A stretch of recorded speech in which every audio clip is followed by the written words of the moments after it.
Ini ceritaku 5 tahun yang lalu.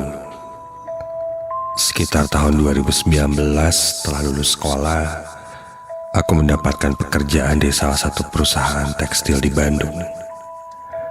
Perusahaan tersebut memberikan fasilitas berupa mes, tempat tinggal karyawan yang disediakan. Awalnya aku tidak berniat untuk tinggal di mes itu, karena rumahku juga ada di Bandung. Dan ibuku juga tidak memberikan izin untuk aku tinggal di mes itu. Namun setelah sebulan aku bekerja di sana, aku merasa kecapean jika pulang pergi kantor.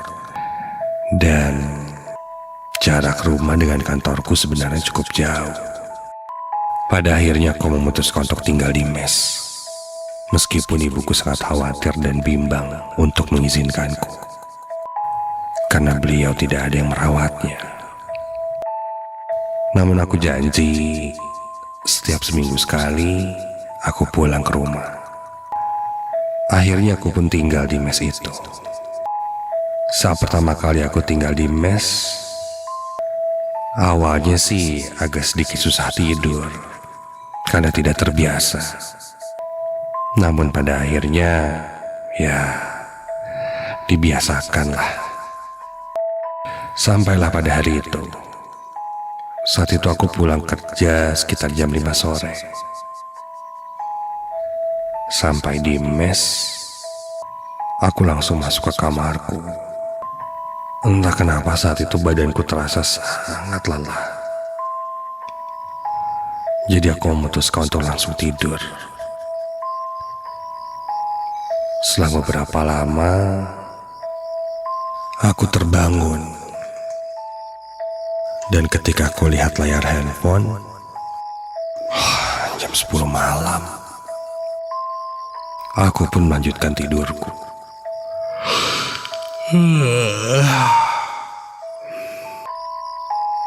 Posisiku saat itu tertidur menghadap ke arah tembok.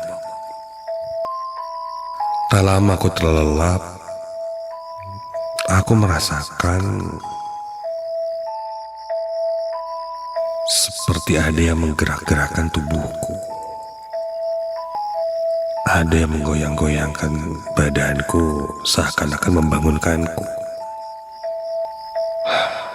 Kupikir mungkin saat itu di alam mimpiku. Setengah sadarku bangun. Ya jelas tidak ada apa-apa. Aku lanjutkan lagi menutup mataku dan tertidur. Kali ini terasa lagi seperti ada yang menggoyang-goyangkan tempat tidur.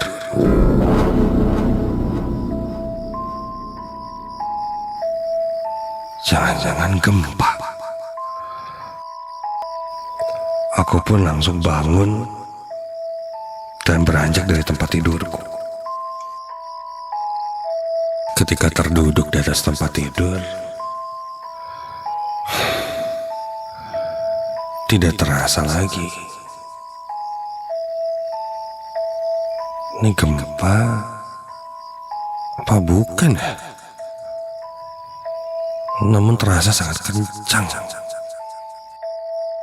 Aku sampai membuka Twitter untuk melihat info gempa. Dan ternyata tidak ada apa-apa.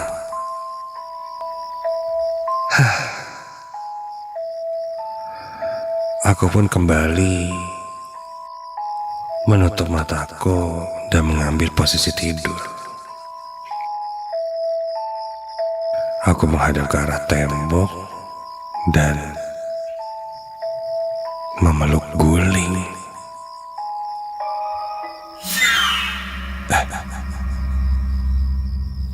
Ketika itu aku menyadari sesuatu. Aku kan tidak mempunyai guling.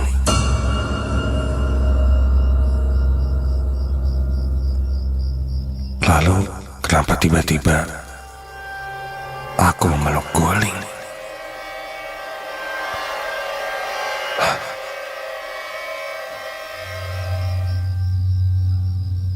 Sangat terasa aku memeluk sesuatu. Setengah sadar saat itu, aku buka mataku dan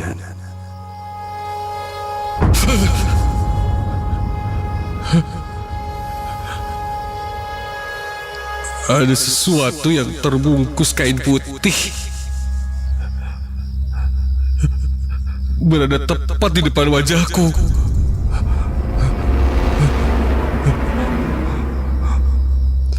Sontak aku langsung meloncat kaget, dan ketika aku lihat lagi ke tempat tidurku, tidak ada apa-apa.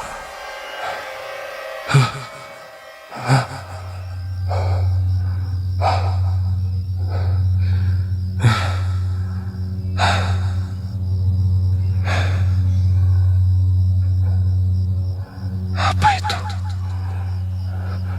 Sangat terasa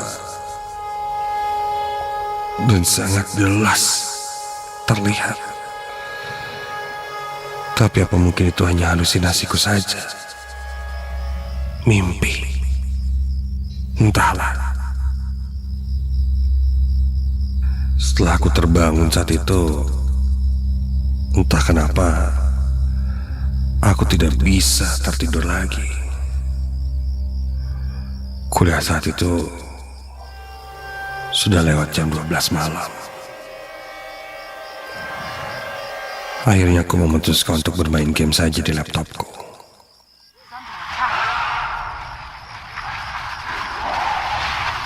Memecah kesunyian dengan suara-suara game.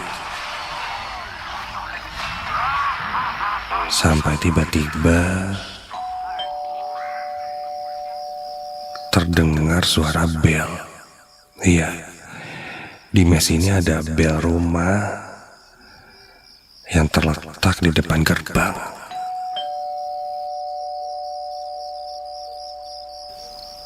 Biasanya jika ada yang memesan makanan dari ojek online, drivernya akan memencet bel itu dan si penghuni turun untuk mengambilnya. Karena aku tidak memesan apa-apa, aku pun menghiraukannya. Namun lama-kelamaan cukup mengganggu. Kenapa nggak ada yang turun bukain gerbang? Apa mungkin salah satu penghuni yang lupa bawa kunci gerbang? Karena saat itu pun sudah lewat jam 12 malam.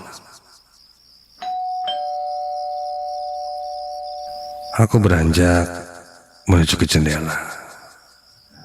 Kubuka tirai jendela kamarku untuk melihat ke arah luar, ke arah gerbang depan.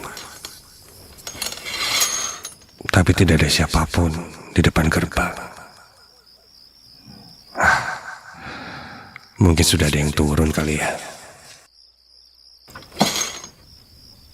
Baru saja aku menutup tirai, suara belnya terdengar lagi.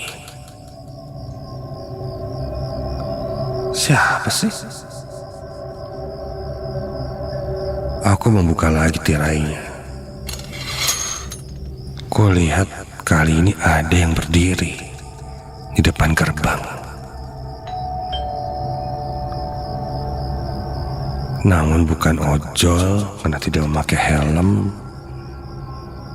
Ya seperti seseorang. Ini gak ada yang bukain gerbang itu. Dia terus-terusan memencet bel itu.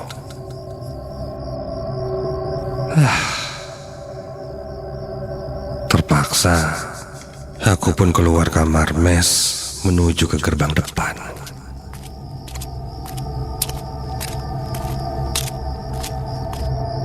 Sampai di gerbang, aku tidak melihat siapa-siapa di depan gerbang itu.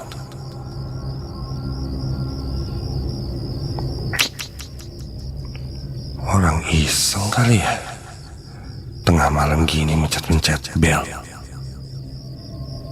Aneh. Aku pun berjalan kembali ke dalam.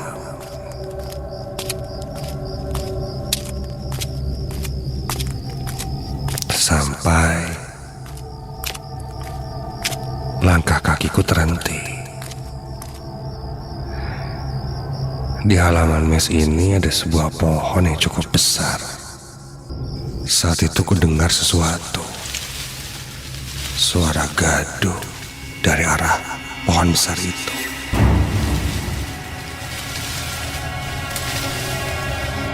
Dari sudut mataku memang terlihat ada beberapa ranting dan daun yang bergerak-gerak. Seperti ada hewan di atas pohon itu.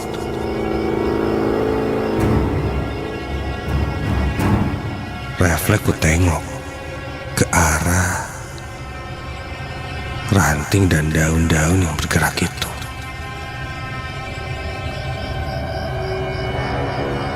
Dan ketika ku Ya Tuhan, kulihat ada satu sosok yang duduk di ranting pohon besar itu. Kakinya terlihat mengayun-ngayun. Dan itu sosok perempuan memakai baju putih lusuh. Rambutnya terlihat panjang dan agak keriting tak beraturan. Sosok itu duduk menunduk melihat ke arahku sambil mengayun-ayunkan kakinya. Saya mendengar suara perempuan bersenandung dari sosok itu.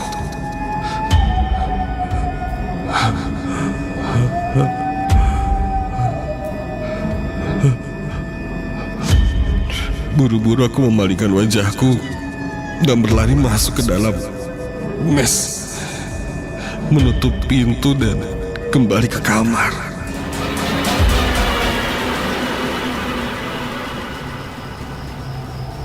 Aku nyalakan semua lampu kamarku.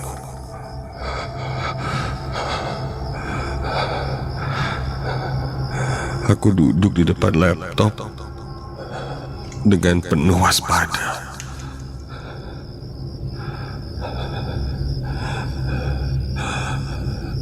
Dan tiba-tiba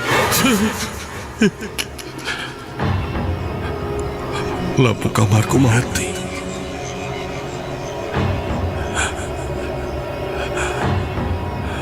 Hanya laptopku saja yang bercahaya. Dan kini terdengar suara senandung itu di dalam kamarku.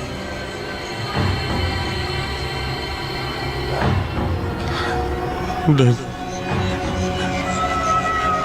dari balik layar laptopku yang menyala cukup terang, di belakang layarnya kulihat sebuah wajah yang terbias dari cahaya laptopku. Wajah sosok perempuan dengan rambut keriting berantakan.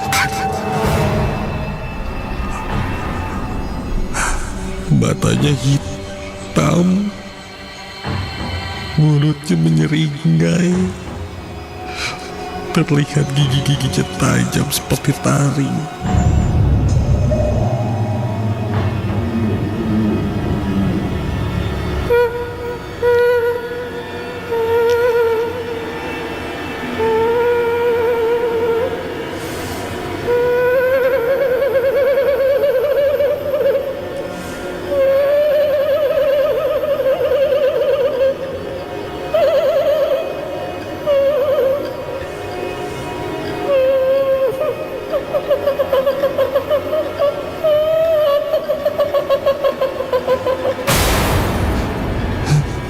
Aku tak bisa bergerak sama sekali saat itu.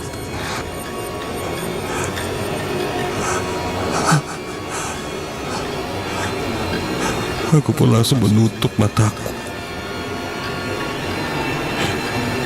Dan kini terasa ada yang memelukku dari belakang. Sangat dingin. Terasa ada kuku-kuku panjang yang mengenai lenganku.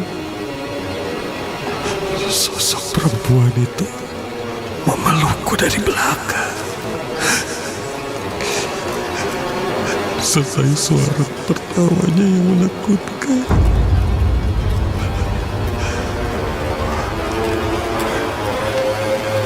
Dan ketika itu, entah kenapa, kepalaku semakin lama semakin pusing. Nafasku sesak dan aku pun tak sadarkan diri.